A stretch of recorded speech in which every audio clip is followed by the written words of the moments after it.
There won't be many goals, a lot of people said, ahead of Newcastle's game against Palace. And they were half right because, well, Palace didn't get any. Ball towards Trippier, touched inside for Murphy, hangs it up, Wilson trying to get there! It's gone in from Murphy! Jacob Murphy's touch has taken the ball in, but there's an offside flag up. Here's the whistle from the referee. A goal is given. Jacob Murphy, in for his first Premier League start of the season, has given them an early lead. Free kick given, quickly taken by Longstaff. Here's Jacob Murphy, and Sam Johnston got down to his left to beat the ball away. Murphy away from Lerma, looking for Wilson, and Gordon against the bar. He's got to score. Murphy, Trippier with him. Murphy with a cross, looking for Wilson, and Gordon! Anthony Gordon at the back post meets the cross from Murphy and sticks it into the back of the net. Wilson trying to get in behind Gahey, who's made the block. Longstaff's in. Sean Longstaff is in, and Sean Longstaff has scored. And the break is on, and Jacob Murphy's been played clear down the right side. Gordon and Murphy in the middle as Palace get men back, and it's turned over his own bar by Joel Ward for a Newcastle corner. Newcastle on the attack again. What a ball! Murphy, Wilson, this is his chance, and of course he takes it. Gets his 5th goal of the season. Another rapid break. Joelinton on for Isak. Almiron with him. Could make the run. Could go through. Almiron might take it all the way to goal. Miguel Almiron into the area. Johnson with a save. And then cleared by Mitchell. Yeah, great start. Really pleased with the players. I thought it was always going to be a tough game today. Crystal Palace are a difficult team to score against, but thankfully we got the early one, and really good display, especially in that first half. The first game after an international break is always difficult. You're managing lots of different things, so picking the team, we had to be careful to get the balance right, to get the players that had trained enough and we'd seen enough to get them to perform. Yeah, they may be a difficult team to score against, Ando, but Newcastle didn't find it that difficult, and they are now the Premier League's top scorers as well. Yeah, it was very, very comfortable. It was one of those games when after 15 minutes you sat there and you're watching it and you're thinking, this is going to be one of these days where you're just going to stroll through the game. And as good as we were, I thought we had a bit more if needed. I thought we did what we had to do, conserved energy as well with Wednesday in mind. Took his big hitters off after 60 odd minutes, give them a bit of a breather. That's how comfortable it was. Some of the defending from Palace, I mean, Murphy was great, but the amount of room he got on that right side, him and Trippier just ran that our right side, their left. Mitchell just went missing, and to be fair to the boy, he didn't have a great deal of support, but they just tore him apart. And Murphy's 2 crosses for Gordon's goal and his ball for Wilson's goal were brilliant, but you know, he just got away and nobody got close to him. They're showing a real ruthless streak. They're able to properly pace, put teams away. Yeah, the pace they've got when they break. They break in numbers. They break with pace. And it was as good as over at half time. It was all very, very comfortable. Let's hear a little bit more from Eddie Howe then. Firstly, he spoke about Sandro Tonali. We talked about him all through last week for obvious reasons. He got a good reception from Newcastle supporters, and Eddie Howe was pleased. Well, there's always loads of different combinations for me to consider, as I said previously, and I think with Sandro it was the right call today to start him from the bench. It was always my intention to try and bring him on and try and get that love from the supporters, and they didn't let me down. They were absolute class with their response to him, and I'm sure that will really boost Sandro tonight. I'm sure he'll feel much better about life and himself and the football club. So thank you to the supporters. From what I've seen, he's handled himself with real dignity and he's going about his business in a professional way. But of course, underneath that, I know it's not easy for him emotionally. Yeah, so hopefully that will help him deal with his demons, basically. Yeah, look, it's done and I was going to say done and dusted, but it's not dusted yet. We've got to find out what the outcome of it's going to be. But He's done what he's done. And still no concrete news on that. Obviously, we're following it closely. And whatever the outcome, he's got to live with the consequences of that. You know, he was brought on at the weekend. The crowd's reaction to him was great. You know, but we have to wait and see what the final outcome of it is going to be. And Eddie Howe was full of praise, as you might expect, for Jacob Murphy. Yeah, he's a big player. I mean, he was a huge player for us last year. Picked up a couple of injuries during pre-season, but huge contribution today when we needed it. And he's a very reliable player. He's a great professional, so he's a massive part of our squad. I'll read you a WhatsApp from Mark before you talk about that clip, Ando. Mark on 08000 321 333, starting his message BBC, says, I think Murphy showed on Saturday that he offers so much more than Almiron. Mitchell didn't know whether he was going inside or outside to whip it in with his right foot or to lay it back for Trippier. It was by far his best game in a black and white shirt, and he has to be performance of the weekend as an early nomination, says Mark. Would you agree? Yeah, he delivers because he's right-sided. You know, we've spoke about Almiron so many times that he gets to the byline, but he's always got to cut back on that left foot. Murphy's naturally right-sided and just delivers. He gets half a yard and he sticks it in there. As I said earlier, 2 great balls for Gordon's goal and for Wilson's goal. I think he's given the manager something to think about for Dortmund on Wednesday night. He was outstanding. You know, he is not just going forward, but getting back and defending when he had to, chase people down when he had to. It's another who people might have thought when the takeover happened and money started to be spent, you might have thought might be cast aside, but he's knuckled down, and he's made the manager pick him. Yeah, he picks him, but is he going to pick him on a regular basis? Is he going to become one of those that's in the side week in, week out? You know, he hasn't been. He's come in for games. He played in the San Siro, did well, was left out after that, played at the weekend. Now, does he play on Wednesday or does Almiron come back in? You know, I think it's a dilemma for the manager. It's a nice problem for the manager to have because he leaves players out and the players that he brings in come in and do great jobs. You know, I was surprised young Anderson was left out at the weekend because I thought he was excellent at West Ham. But that's the way it is. He brought Joe Linton back in, who you could see needed game time. He's been out a while and you could tell that he's missed games. But Murphy, yeah, will be really interesting to see what he does on Wednesday with him. So any more nominations for performance of the weekend? Remember, it's an individual award rather than a team one, and it can be any level of sport at all, just with a North East connection. Somebody from the North East, somebody playing for a North East team, somebody performing in the North East. Get in touch with your nominations and something to hoy in the river. As good as he was, Murphy, Trippier was sublime. So you'd probably put him above. Trippier was a Rolls Royce of the weekend. Was he? And what kind of car was Murphy? Not a Rolls Royce. A Bentley? Or was that no. Ferrari maybe? A Ferrari, yeah, okay. But Trippier was just... And look, it's all about opinions, but I just thought Trippier, everything he did was just class. What kind of car would you have been? Skoda. Nothing wrong with a Skoda. The old ones. Okay. Ones that didn't use the start. The ones that weren't so reliable. Yeah. Okay. I think you were very reliable. Marco, what kind of car would Ando have been? Oh, he was the Ford Cortina, wasn't he? You know, just never let you down. I always wanted one of them. I couldn't get one. Cheap to run. Spare parts easily available. There was a song involving you, Marco, obviously one with there? a vinyl roof as well, you know, quite stylish.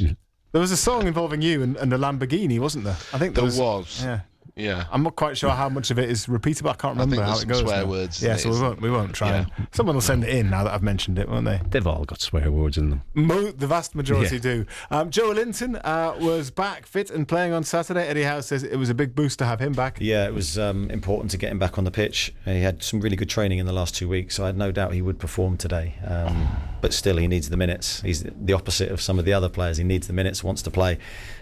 He's a big presence in our midfield. How did he do? Yeah, I mean, as I said earlier, he looked like he'd missed games. He did okay, but he wasn't what we're used to seeing. he wasn't live wire, he wasn't getting in people's faces and whatnot. He looked a little bit rusty, and I suppose the length of time, the games that he's missed, that was to be expected. But the fact that he got game time under his belt will stand him in good stead. And there were 8 English players in the starting lineup for Newcastle, which is a rarity for any Premier League team, isn't it? Yeah. 4 of them scored as well. Yeah, you look at it, it's great. I mean, as I said, the boys who have been given opportunities, they're coming in, they're not letting anybody down, they're giving the manager something to think about. He now knows that he's got a squad, and he's got a squad of players that he can rely on every player that's in that squad to come in and do a job whenever they're called upon. Murphy's the prime example again. He was, as I say, he was outstanding at the weekend. So yeah, everything's good at the moment. I think the reaction from losing those 3 games, there was a little bit of concern after those 3 games, but the reaction from then on in has been immense, and all of a sudden we're scoring goals for fun. Another clean sheet at the weekend, big bonus. You keep clean sheets, you're not going to lose football matches, but all of a sudden we're scoring at the other end, and scoring plenty as well. If you're scoring plenty, you're not going to lose football matches, are you? Not. Mark says, I hope you remember me messaging on Friday and saying that I wasn't having this difficult Palace game, Lark. I said 4-1, and it was even better than that in there. I do remember Mark's message. Yeah. I was thinking of you, Mark, at the weekend. You got it wrong, though. Well, he did get it wrong, but he got it right in a way. Everyone else was saying he had no faith in the back four. Everybody else was saying it was going to be a tight game, and Mark was saying, "Don't give me that nonsense. It'll be straightforward," he said, and he was right. Yeah, look, the first goal, the thing about playing sides like Crystal Palace, they come and try and frustrate you. And I said this on Friday night as well. If you score early, their game plan goes totally out the window. I seen a stat. Somebody said to me that they had 17 shots. Right. I must have been at a different game. You didn't count that many then?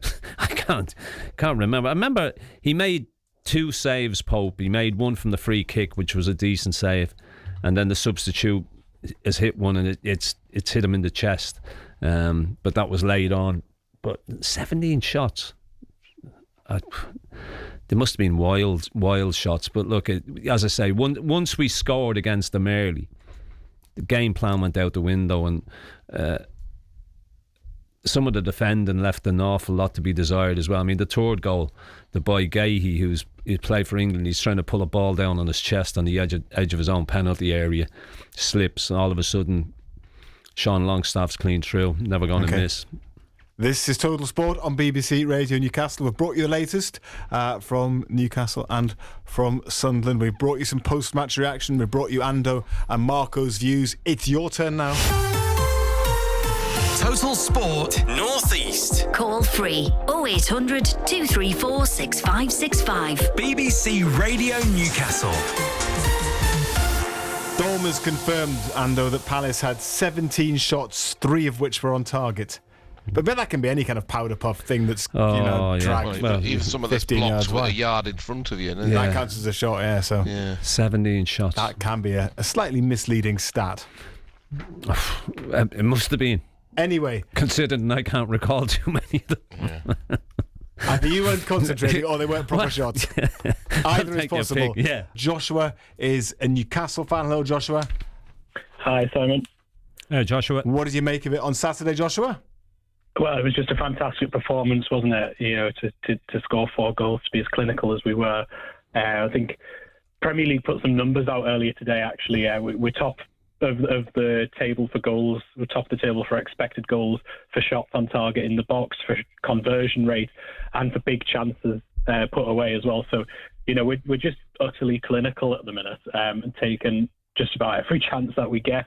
Obviously, we missed a couple of decent chances against Palace as well to up that conversion rate, but we're certainly creating chances, and that's really what I wanted to speak about tonight, Ando, because we've got those stats with Tonali being in and out of the team, and so those percentages, those stats kind of have happened with him being in the squad and out of the first team. Would you play him on Wednesday if he is available to play? I don't know what status we're at in terms of how he's progressing with what's going on. Do you think you'd be in the right frame of mind, and would you give him a run out on Wednesday night? It's going to be a big match, big occasion, and another chance for Newcastle fans possibly to show their appreciation for him. No, look, I don't think you can let sentiment come into this at all, Joshua. You know, you don't play him just for the sentimental value of it. And, you know, if you're asking me, do I think he'll play? No, I don't.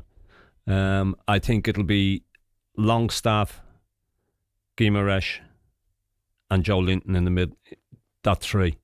I think he wanted to get game time into Joe Linton at the weekend. That's why he played the minutes that he played.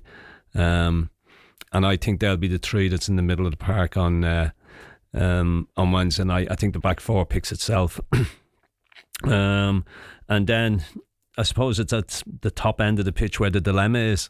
You know, Wilson scores again. Murphy was excellent. Gordon, you would think, will definitely start. And then it's who plays centre forward. Is it Isak? Is it Wilson?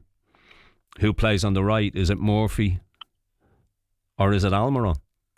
You know, but I think as far as Tonali is concerned, I don't think he'll play at the week on Wednesday. I think it'll be the three that I've said.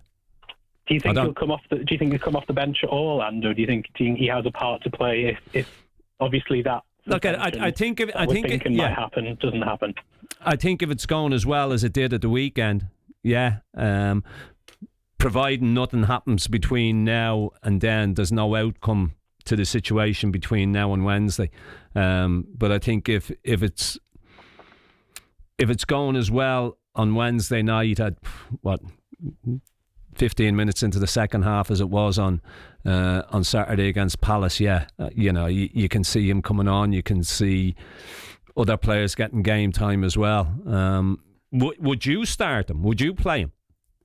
I think you got to have one eye on the fixtures that are coming up. Obviously, we've got Wolves at the weekend. Do you want to be playing? I know we obviously want to give the Champions League as good a go as we can. Yeah. Wolves is another great chance to pick up points, and we should pick up points given the form we're in the league. Then we've got Man United and then Arsenal. So you know, it's all about rotation for me, really. And to be honest, if he's available, I wouldn't mind him starting, so long as you know he's alongside someone like Longstaff who can do the running for him. In place of who? Possibly in place of Joe Linton while he gets his fitness back. Right. But you lose a bit of that.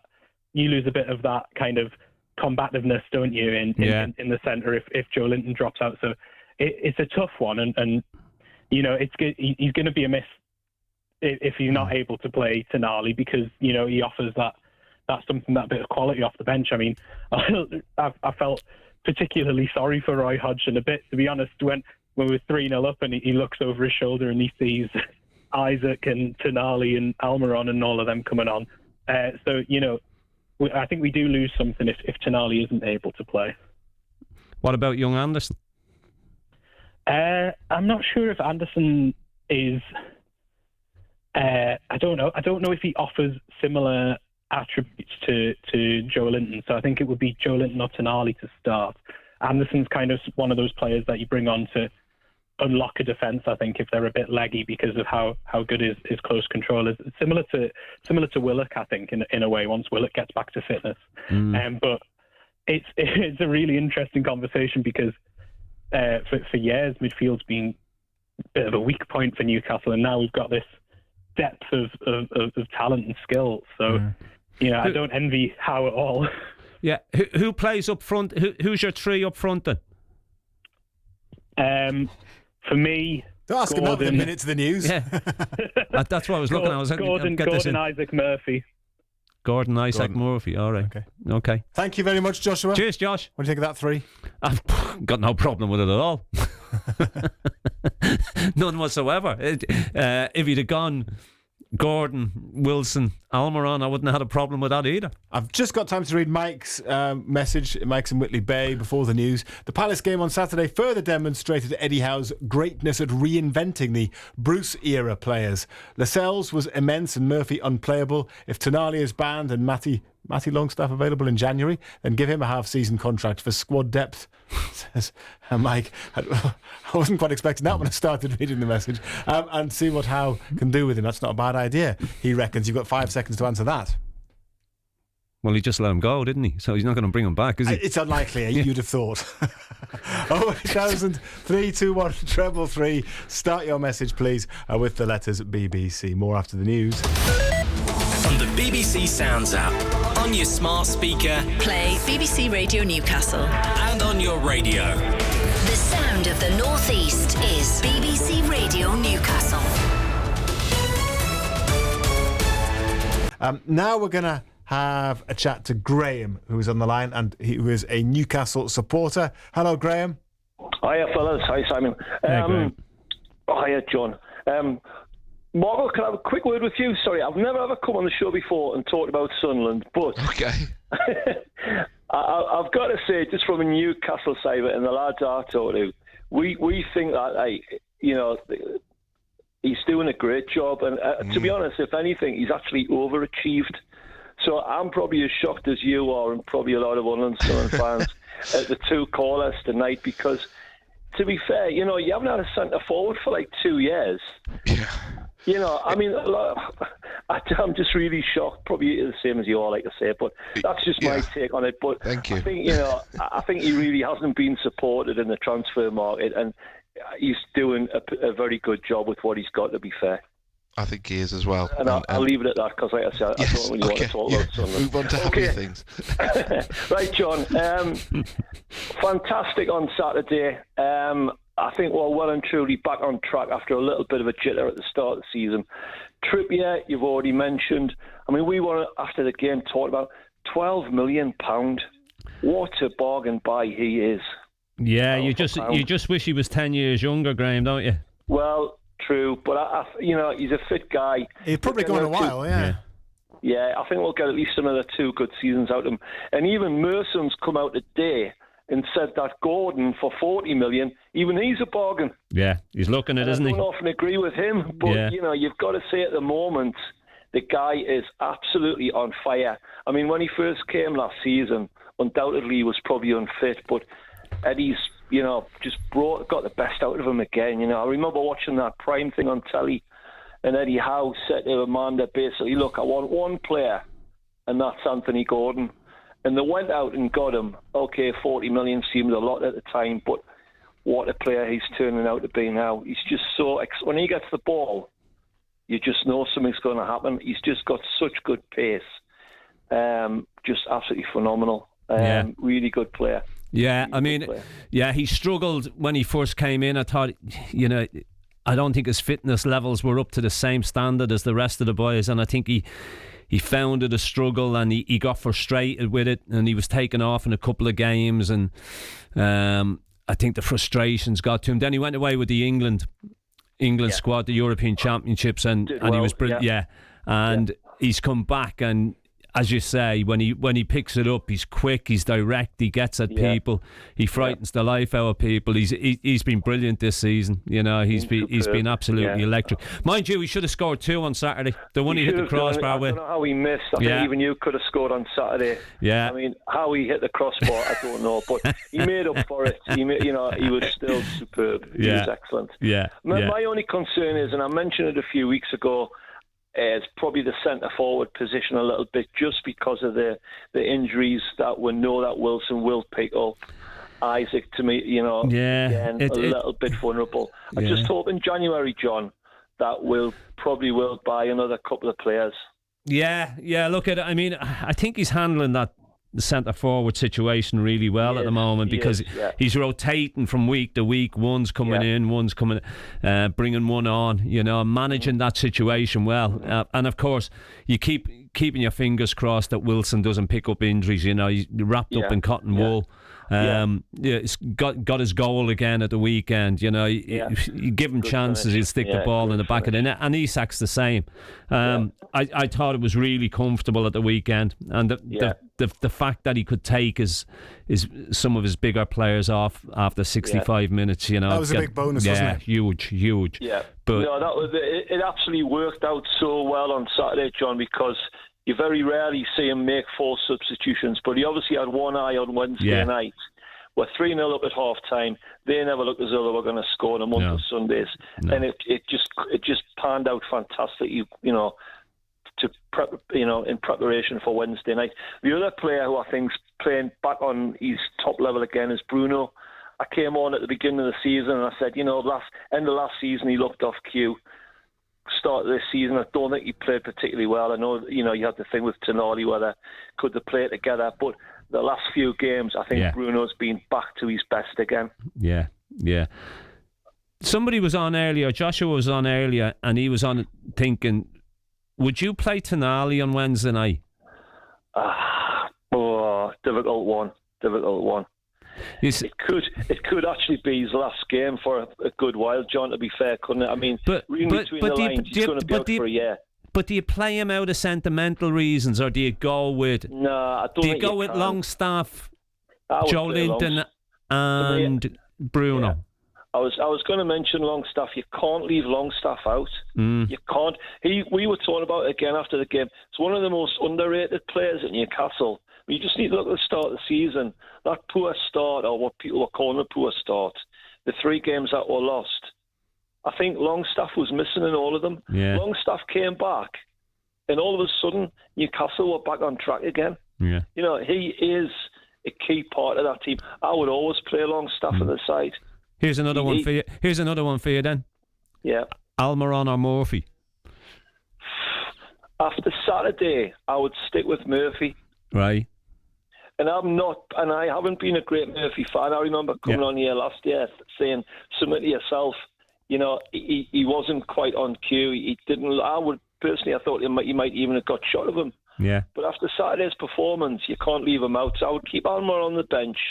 The bench, to me, is unbelievable now. It was just so good in the first call. I mentioned it. To look at our bench on Saturday and look at the players we can bring on now compared to 3 years ago, it's chalk and cheese. Yeah, no comparison. It's no comparison. Unbelievable. Yeah. To think we had a centre forward like, what was he called? Joselu. Yeah.